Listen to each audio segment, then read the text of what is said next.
പ്രശസ്ത നർത്തകൻ വൈക്കം മൂർത്തി മാസ്റ്ററുടെ മകൾ സിനിമയിലെത്തിയപ്പോൾ അത് വലിയൊരു തരംഗമായി മാറി. റാണി എന്ന പേരിലാണ് സിനിമയിൽ എത്തിയത് അവർ.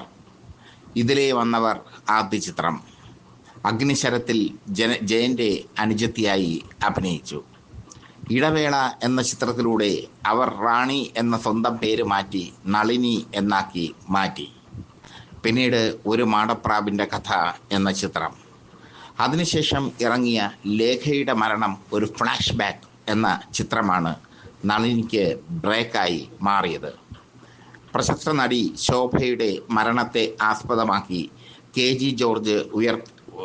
ജി ജോർജ് സംവിധാനം ചെയ്ത ലേഖയുടെ മരണം ഒരു ഫ്ലാഷ് ബാക്ക് സാമ്പത്തികപരമായും കലാപരമായും വലിയ വിജയമായിരുന്നു. ലേഖയുടെ മരണം ഒരു ഫ്ലാഷ് ബാക്ക് കഴിഞ്ഞതിന് ശേഷം ഉயிருള്ളവളെ ഉഷ എന്ന ചിത്രത്തിൽ ടി രാജേന്ദ്രൻ്റെ നായികയായി തമിഴിൽ പിന്നീട് മോഹൻ്റെ നായികയായി. മലയാളത്തിൽ നിന്നും തമിഴിലെത്തിയപ്പോൾ സ്വാഭാവികമായും ഉടുതുണി ഉരിയേണ്ട അവസ്ഥ വന്നു നളിനിക്കും. മോഹൻ്റെയൊക്കെ ചിത്രങ്ങളിൽ വളരെ സെക്സിയായാണ് നളിനി അഭിനയിച്ചത്. പക്ഷേ തമിഴ്നാടിനെ അന്ന് കീഴടക്കാൻ അവർക്ക് കഴിഞ്ഞില്ല. കാരണം അംബിക രാധ ടീമൊക്കെ അവിടെ സജീവമായിരുന്നു. മലയാളത്തിലാണ് നളിനിക്ക് ഈടുറ്റ വേഷങ്ങൾ ലഭിച്ചത്. വാർത്ത, സ്നേഹമുള്ള സിംഹം, ആവനാഴി, ശംഖുനാഥം, ഒരു യുഗസന്ധ്യ, ഭൂമിയിലെ രാജാക്കന്മാർ, അടിമകൾ, ഉടമകൾ തുടങ്ങി ഒട്ടേറെ ചിത്രങ്ങൾ. ആ ചിത്രങ്ങളിലെല്ലാം നളിനി തൻ്റെ അഭിനയത്തിൻ്റെ കൈമുദ്ര പതിപ്പിച്ചു. ഒരു യുഗസന്ധ്യ എന്ന ചിത്രം സംവിധാനം ചെയ്തത് സിനിമാ നടൻ മധു തന്നെയായിരുന്നു ആ ചിത്രം നിർമ്മിച്ചത്. മനോഹരമായ അഭിനയമാണ് ഒരു യുഗസന്ധ്യയിൽ നളിനി കാഴ്ചവെച്ചത്. തമിഴ്നാടൻ രാമരാജനും നളിനിയും തമ്മിൽ പ്രണയത്തിലായതാണ് നളിനിയുടെ ജീവിതത്തിലെ ടേണിംഗ് പോയിന്റ്. രാമരാജൻ കരകാട്ടക്കാരനിലൂടെ തമിഴ്നാട്ടിൽ സൂപ്പർ താരമായി മാറി. രാമരാജൻ്റെ താരപ്രൗഢി അന്ന് തമിഴ്നാട്ടിൽ വളരെ വലുതായിരുന്നു. രജനീകാന്തും കമൽഹാസനും ഒക്കെ നിറഞ്ഞു നിന്ന, പ്രഭുവും കാർത്തിക്കും ഒക്കെ നിറഞ്ഞു നിന്ന തമിഴ് സിനിമയിൽ രാമരാജൻ ഒരു പുതിയ താരോദയമായി മാറിയപ്പോൾ രാമരാജൻ ചിത്രങ്ങളിൽ നളിനിയും നായികയായി.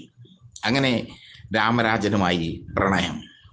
1987 രാമരാജനെ വിവാഹം കഴിച്ചു നളിനി. ആ വിവാഹബന്ധം 2000 പിരിഞ്ഞപ്പോൾ എല്ലാവരും അത്ഭുതപ്പെട്ടുപോയി. കാരണം മാതൃകാ ദമ്പതികളായിരുന്നു അവർ. ജ്യോതിഷിയുടെ ഉപദേശപ്രകാരമാണ് ഇരുവരും പിരിഞ്ഞതെന്ന് പിന്നീട് വാർത്ത വന്നു. അതല്ല, രാമരാജൻ സാമ്പത്തികമായി പ്രതിസന്ധിയിലായതാണ് പിരിയലിന് കാരണമായതെന്ന് മറ്റൊരു വാർത്ത. രാമരാജന് ഇരട്ടക്കുട്ടികളാണ്. ഇരട്ടക്കുട്ടികളെയും കൊണ്ടാണ് നളിനി രാമരാജനെ ഇട്ടേച്ച് പോയത്. രാമരാജൻ ഒരു കാലത്ത് സൂപ്പർ താരമായിരുന്നുവെങ്കിലും പിന്നീട് അദ്ദേഹത്തിൻ്റെ ചിത്രങ്ങൾ ബോക്സ് ഓഫീസിൽ തുടരെ പരാജയപ്പെട്ടു. ഈ സന്ദർഭത്തിൽ പല ചിത്രങ്ങളും അദ്ദേഹം നിർമ്മിക്കുവാൻ ശ്രമിച്ചു. അതിലും കൈപൊള്ളി. അങ്ങനെ രാമരാജൻ സാമ്പത്തികമായി തകർന്നു. പക്ഷെ അദ്ദേഹം രാഷ്ട്രീയ രംഗത്ത് സജീവമായിരുന്നു. AIDMKയിലൊക്കെ അദ്ദേഹം സജീവ നേതാവായിരുന്നു. AIDMKയുടെ MP ഒക്കെ ആയി അദ്ദേഹം പോയിട്ടുണ്ട്. അദ്ദേഹത്തിന് ജയലളിതയുമായൊക്കെ അടുത്ത ബന്ധം ഉണ്ടായിരുന്നു. എന്തായാലും രാമരാജനുമായുള്ള വേർപിരിയലിന് ശേഷം മക്കളെ വളർത്താനായി നളിനി വീണ്ടും അഭിനയ രംഗത്തേക്ക് എത്തി. പക്ഷേ പിന്നീട് എത്തിയ നളിനിയുടെ രൂപം കണ്ട് അവരുടെ പണ്ടത്തെ ആരാധകർ അമ്പരന്നു. വല്ലാതെ വണ്ണം വെച്ചിരുന്നു നളിനി. വല്ലാതെ വണ്ണം വയ്ക്കുക മാത്രമല്ല, പണ്ടത്തെ സൗന്ദര്യമെല്ലാം നളിനിയിൽ നിന്ന് ഒഴിഞ്ഞ് പോയിരുന്നു. വില്ലത്തി വേഷങ്ങളൊക്കെ അഭിനയിച്ചു അവർ മലയാളത്തിൽ അഭിനയിച്ച അവസാന ചിത്രം 2012 പുറത്തിറങ്ങിയ യാമമാണ്. തമിഴ് സീരിയലുകളിലും സിനിമയിലും ഒക്കെ സജീവമാണ് നളിനിയുടെ മകൻ്റെ വിവാഹത്തിന് രാമരാജൻ എത്തിയതൊക്കെ വലിയ വാർത്തയായി മാറി. അന്നാണ് ഇരുവരും തമ്മിൽ വീണ്ടും സമാഗമിച്ചത്. എന്തായാലും ജ്യോതിഷ പ്രകാരമുള്ള പിരിയലാണോ അതോ രാമരാജൻ്റെ സാമ്പത്തിക പ്രതിസന്ധിയാണോ ഇവർ തമ്മിലുള്ള പിരിയലിന് കാരണം എന്ന് ഇതുവരെ വ്യക്തമായിട്ടില്ല. രാമരാജൻ തമിഴ്നാട്ടിൽ ക്ലീൻ ഇമേജുള്ള നടനാണ്, വ്യക്തിയാണ്. അതുകൊണ്ട് തന്നെ മറ്റ് ഗോസിപ്പുകൾക്കൊന്നും സ്ഥാനമില്ല. പണം തീരുമ്പോൾ ഭർത്താവിനെ ഉപേക്ഷിച്ചു പോവുക ചില ഭാര്യമാരുടെ രീതിയാണ്.